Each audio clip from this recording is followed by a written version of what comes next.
ఈసారి మీ పార్టీని farm house లో ప్లాన్ చేయాలనుకుంటే వెంటనే డోసే యాప్ ని డౌన్లోడ్ చేసుకుని బుక్ చేసుకోండి.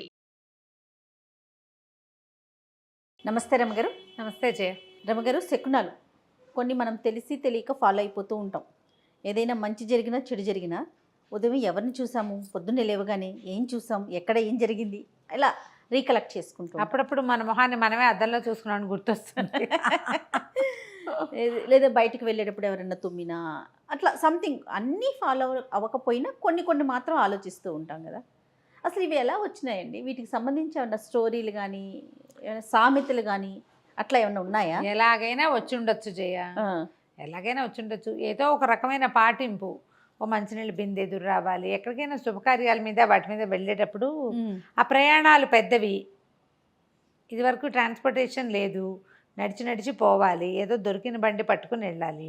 జంతువుల దాడి ఉండేదేమో కదా. జంతువుల దాడులు అవి కూడా ఉండేవి, ఊర్లు దాటడానికి అవి కొంచెం ఇబ్బంది అయ్యేది. అందుకని ప్రయాణ సన్నాహం చేసేటప్పుడు కొంచెం మంచి వాళ్ళు మంచిగా ఎదురొస్తే ప్రయాణం బాగా జరుగుతుందని ఒక నమ్మిక. అలా ఎలాగో మొదలయ్యి ఉంటాయి, అంతే అంతే. అందులో ఏం చేస్తాం మనం, ఈ పిల్లి ఎదురొస్తే అదని, కాకి ఎదురొస్తే ఇదని, మంచినీళ్ళు బిందొస్తే, ముత్తైదు వస్తే, బ్రాహ్మడు వస్తే, ఒంటి బ్రాహ్మడు చెక్కన మంచిది కాదు. అవును, మన ఇష్టం ఎన్నో క్రియేట్ చేసుకో. బోల్డ్ అని క్రియేషన్ అంటే ముందు నుంచి ఉన్నవే, కొత్తవి క్రియేట్ చేసుకోము మనము. ఇవి కాకుండా పొద్దున్న ఎవరైనా ఎదురుపడ్డారు, అప్పుడు పెట్టిన సందర్భం వేరే ఉండొచ్చు. దాన్ని మనం ఎప్పుడు మాట్లాడుకుంటూ ఉంటాం కదా రమ్మగారు, సందర్భాలు వేరు, కానీ మనకి వీలుగా దాన్ని మనం మార్చుకుంటాం. ఇవాళ పని అవ్వకపోతే పొద్దున్న లేచి ఎవరి మొహం చూసానో అని గుర్తు చేసుకోండి. ఇదివరకు అట్లాగా తెల్లారు లేచి పళ్ళు తోముకోవడానికి, నీళ్ళు తెచ్చుకోవడానికి నువ్వు వాకిట్లోకి వెళ్తాలా? అసలు మన ఇంట్లోనే, మన ఇళ్లలోనే, మన బాత్రూములు మన ఇంట్లోనే, మన నీళ్లు మన ఇంట్లోకే వస్తాయి. తెల్లారు లేచి తలుపు తీస్తే ఎదురుకుండా వాళ్ళ ఇల్లు కనబడుతుంది. ఇదివరకు ఎలా ఉండేవి, ఇళ్ళు విసిరేసినట్టు దూరంగా ఉండేవి. పళ్ళు దంతధావనానికి, వంటూ అన్నిటికీ బయటకు వెళ్ళాలి.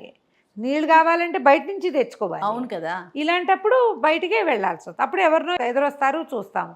ఇప్పుడేముంది, మొత్తం కార్యక్రమాలన్నీ అయితే కానీ మనం బయటపడడం ఇంట్లో నుంచి. మీ పరిస్థితి ఏంటి రమ్మగారు? ఎదురొచ్చే కార్యక్రమాలు ఉన్నాయా మీకు? ఏవో ఉంటాయి. మేము ఊరు వెళ్ళేటప్పుడు అప్పుడు చూసుకొని చేయ. ఒక్కొక్కళ్ళు ఉంటారు కదా, వాళ్ళకి కాస్త సెంటిమెంట్ ఉంటుంది.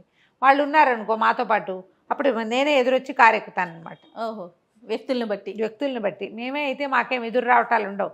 నేను ఇంట్లో దండం పెట్టుకుంటాను, దీపం పెడతారు. ఆ వెళ్ళేటప్పుడు ఒకసారి చెప్తా, బాబు మా ఇల్లు బాగా చూసుకొని అయినా అని చెప్తాను. ఎవరికి? భగవంతుడిగా. ఓకే, మా ఇల్లు జాగ్రత్తమ్మా అని చెప్పేస్తా, వెళ్ళిపోతాం. వెళ్ళే దారిలో ఇట్లా రోడ్డు తిరగంగానే మాకు దాసాంజనేయ స్వామి దేవాలయం ఉంటుంది సందులోకి, అక్కడ ఒక దండం పెడతాను. అదే మనకి గుడివైపు చూడకపోతే కుదరదు నాకు, మాటల్లో పన్ను. గుడి వచ్చేదాకా ఆపదాం పడతారని చదువుకుంటా, నా సెంటిమెంట్ అది. అదే ఆ గుడి ప్రాకారమే కనపడుతుంది, గుడే మనకు కనపడదు, ఇది కనిపిస్తుంది, కమాన్ కనపడుతుంది. అక్కడ ఒకసారి ఆంజనేయ స్వామికి ఒక దండం విసిరి పెడతానమాట. ఓకే, ఆయన ప్రయాణం సజావుగా చేయొచ్చు, మా ఇల్లు వాకిలి జాగ్రత్త అని. ఇదే మన శకునం. ఒక్కొక్కళ్ళకి ఒక్కో రకం, అంతే. ఎదురు రావాలి. మా పక్కింటి వాళ్ళ అబ్బాయికి నేనే ఎదురు రావాలని ఉండేది. 2 సార్లు 3 సార్లు అతను ఫారిన్ ప్రయాణానికి నేనే ఎదురెళ్ళాను. ప్రెజెంట్ ఎక్కడ ఉన్నాడు అతను? ఇప్పుడు ఫారిన్ లోనే ఉన్నాడు. శభాష్. అయితే ఒక్కొక్కళ్ళకి ఒక్కటి ఉంటుంది కదా, నమ్మకం రమ్మగారు. అంతేగాని ఇప్పుడు నీ నమ్మకం నీ దగ్గర కరెక్ట్ అయింది, నా దగ్గర ఫెయిల్ అవ్వచ్చు, అంతే కదా. ఓ చిన్న సరదా కథ చెప్దాం చూడు. ఓ ఊళ్ళో రామరాజు అని ఒక ఆయన ఉన్నాడు. ఈయన వడ్డీ వ్యాపారం చేసుకునేవాడు. ఓ రోజు పొద్దున్నే లేచాడు. నేను చీకటి ఉండగానే లేచి పొరుగురు వెళ్దాం అనుకున్నాడు. డబ్బులు వసూలుకో, అప్పులు వసూలు చేసుకోవాలి కదా, వడ్డీ వ్యాపారాలు అంటే నెల వడ్డీ వసూలు చేసుకోవాలి, లేదా అసలైన కాగితాలు ఏవో పుచ్చుకుని వెళ్దాం అనుకున్నాడు. సరే, వాకిలి తలుపు తీసేశారు. అలా వాకిట్లో మియావ్ అంటూ పిల్లి కనపడింది. చిచ్చి దీందుహం మండా, తెల్లవారే కనపడింది, మన పని ఏమవుతుంది చి అని తలుపు ఇట్లా వేసి వెళ్ళి పడుకున్నాడు. అయితే మన తలుపులాగా ఇట్లా వేస్తే పడిపోయే తలుపులు కాదు, గడి పెట్టాలి. ఈయన గడి పెట్టల. అప్పటికి ఎంత అయింది టైము? 4:15, 4:20 అయింది. చీకటితోటే వెళ్ళాలి కదా ప్రయాణాలంటే, లేకపోతే ఎండెక్కితే నడవలేరు. లోపలికి వచ్చి పడుకున్నాడు, తలుపేలా దగ్గరకు పడింది. అదే సమయానికి ఆ వీధిలో పోతున్న ఒక దొంగవాడొకడు ఓరగా తెరిచి లోపల నుంచి వెలుగు బయటపడుతున్న ఆ ఇంటిని చూసి చల్లగా ఇల్లు రామరాజు గారిదని గ్రహించుకుని లోపలికి వచ్చాడు. లోపలికి వచ్చి చూస్తే రామరాజు గారు పడుకున్నాడు మంచం మీద. ఆయన పోయి ఇంకా ఊరెళ్ళను ఈ పూట అని మానేసుకుని మంచం ఎక్కేసాడు. ఓకే, ఆయన తల వైపున గల్లా పెట్టుంది అయింది. అక్కడ పడుకున్నాడు, గల్లా పెట్టున్న గదిలోనే పడుకున్నాడు. లోపలికి వచ్చి అలాగా గల్లా పెట్టెత్తాడు. వాడు అట్టించి ఇటు వస్తుంటే గల్లాపెట్టలో చిల్లరుంది. గల్లు మంది ఉమ్. అని ఈయన లేచి కూర్చున్నాడు. లేచి కూర్చుంటే వీడి చేతిలో ఉన్న గల్లాపెట్టతోటి ఆయన నెత్తి మీద ఒకటి పెట్టి ఒకటే పరుగు. ఆ మనిషిని చూసేసాడు ఈయన వెలుగులో. ఓహోహో. ఎందుకంటే దీపం పెద్దది చేసుకున్నాడు బయటికి వెళ్ళటం కోసం. వెలుగులో మనిషిని చూశాడు, కొట్టేశారు కదా. హౌరవరా పొద్దున్నే పిల్లిని చూసిన ఫలితం బయటికి వెళ్ళకపోయినా ఇంటూ చూపించింది, గల్లాపెట్టి కాస్త పోయిందే. లబో దిబో మొత్తుకున్నాడు. చుట్టుపక్కల ఎక్కడా దొరకలవాడు. ఈయన దెబ్బ తగిలింది. ఈయన లేచి మంచినీళ్ళు తాగి బయటకు వచ్చరికి జంపు, వాడు వెళ్ళిపోయాడు ఎప్పటికో.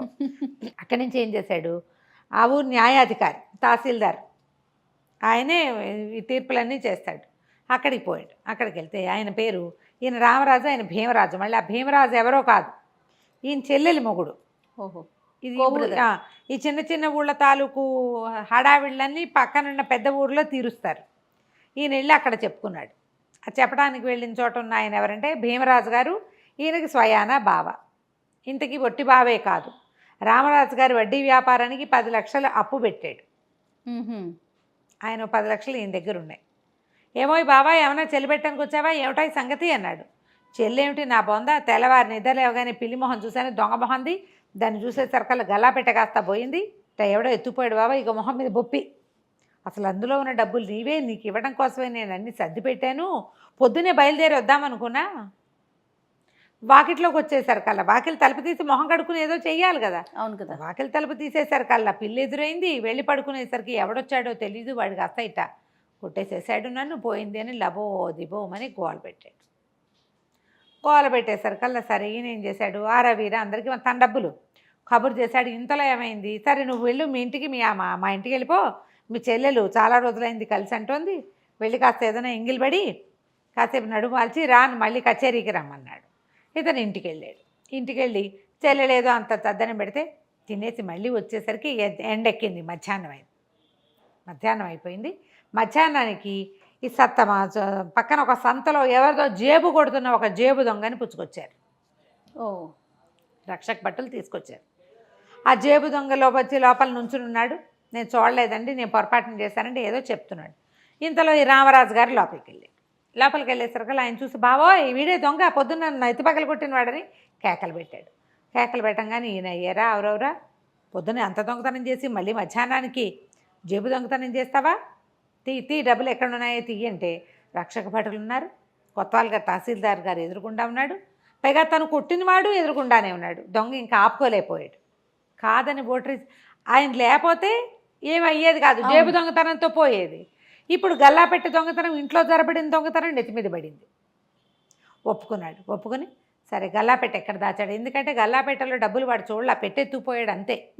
కొన్నాళ్ళు అవి దాచిపెడతారు. చాలామంది దొంగలు అదే పని చేస్తారు, వస్తువు కొట్టేసి వెంటనే వాడరు, వాటిని దాచేస్తారు.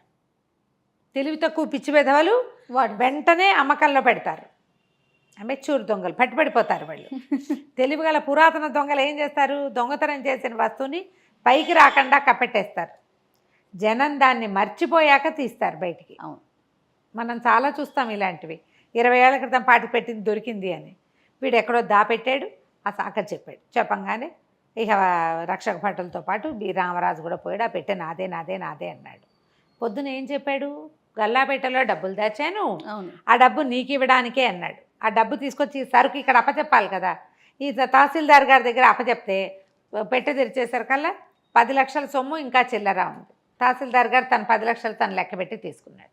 ఈయన నెత్తి తడుకుంటూ ఏం చెప్పాడంటే, పొద్దున్నే పిల్లి మొహం దాని మొహం చూసేసరికల్లా ఇంత దెబ్బ తగిలింది, డబ్బులు పోయింది, కానీ నువ్వు భలే ఘటికడు బావా, 2 గంటల్లోనే సంపాదించేసావు, పట్టేసావు దొంగనంటే. సరే ఈయన అన్నాడు తహసీల్దార్ గారు, బాబా నే కూడా పొద్దున్న పిల్లి మొహమే చూశాను పొద్దున్నే, నువ్వు పోయింది అంటున్నావు, నాకు వచ్చింది చూడు, బాకీ వసూలైపోయింది, పాత బాకీ వసూలైపోయింది. 2 ఏళ్ళ నుంచి వడ్డీ ఇస్తున్నావా, ఇవాళ అసలు వసూలు అయిందంటే మహాలక్ష్మి ఇంటికి వచ్చింది, పిల్లి ఎదురవటం వల్లే మహాలక్ష్మి ఎదురొచ్చింది. ఈయన గొంతులో డక్కుపడింది. ఈయనకి డబ్బు ఇవ్వడం ఏమి ఇష్టం లేదు ఇప్పుడు. అదేలే మహా అయితే కొంచెం చెల్లు పెట్టేవాడు, ఉన్న 10 ఇచ్చేయవలసి వచ్చింది. సరే ఇంకా ఊరుకున్నాడు మాట్లాడకుండా. సరే చెల్లెలింటో రాత్రి భోజనం చేసి పడుకుని సణుకుంటూనే ఆ ఇచ్చేయాల్సి వచ్చిందని ఇక ఉన్నవి ఆల్రెడీ కొన్ని బాకీలు బయట ఇచ్చున్నాడు. ఆ డబ్బుతో తన కథ నడుస్తుందన్నమాట. సణుక్కుంటూ ఇల్లు చేరాడు. ఈయన ఇంటికి వెళ్ళిపోయాడు. మధ్యాహ్నానికి పక్కింటి ఆయన ఎదురొచ్చాడు. ఆయన అదోలా ఉన్నాడు. ఏమిటా గోపాలం అలా ఉన్నామంటే, ఏం చెప్పనండి, పెంపుడు పిల్లి పిచ్చిముండా పొద్దున్నే ఎవరి మొహం చూసిందో నిన్న సాయంత్రం చచ్చిపోయిందండి అని అన్నాడు. ఈయన ఉలిక్కిపడ్డాడు. ఆ దొంగ కూడా ఇదే మాట చెప్పాడు. పొద్దున్నే పిల్లి ఎదురొచ్చింది, అందుకే నేను పట్టుబడిపోయాను అని. ఇప్పుడు ఎదురొచ్చిన పిల్లి ఎవరెవరికి ఎదురొచ్చింది? మొదట రామరాజుకి ఎదురొచ్చింది. అవును, రామరాజుకి డబ్బు పోలేదు, అప్పు తీరిపోయింది, మొదట పోయి దెబ్బలు తగిలినప్పటికీ. అదే పిల్లి దొంగకి ఎదురొచ్చింది, వాడు పట్టుబడిపోయాడు. ఆ పిల్లి కాస్త పైకి వెళ్ళిపోయింది. పిల్లి ఎదురొచ్చిన భీమరాజు గారికి ఆయన పాత బాకీ వసూలైపోయింది. పైగా దొంగని 2 గంటల్లో పట్టుకున్న క్రెడిట్ కూడా వచ్చింది. శకునంలో ఏమైనా ఉందా? ఒక్కొక్కరికి ఒక్కో విధం. అదే ప్రధానమైనది ఏంటి? ఈయనకి బాకీ తీర్చే రోజు వచ్చింది, వాడికి పట్టుబడే రోజు వచ్చింది, ఆయనకి డబ్బు వచ్చే రోజు వచ్చింది, దానికి కాలం చెల్లిపోయింది, చచ్చే రోజు వచ్చింది. ఎవరో ఎదురొచ్చారు పొద్దున్నే దానికి, అందుకని పోయింది.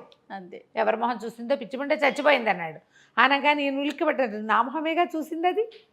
అయ్యో రామా అనుకున్నాడు. ఇంకెప్పుడు చిచ్చి ఈ సెకండ్ పాటించకూడదు, నా దారిని నేను ఊరు ప్రయాణం అయ్యి ఉంటే ఇదేవి నా డబ్బు ఇప్పుడు అప్పు తీర్చాల్సిన అవసరం ఉండేది కదా, ఇంకా కొన్నాళ్ళు నడిచేది కదా. ఈసారి శకునం పాటించకూడదని 4 కొరుకుని లోపలికి వెళ్ళిపోయాడు. నేనే చూశాను అని చెప్పకుండా కాదు కంచికి మనం ఇంటికి.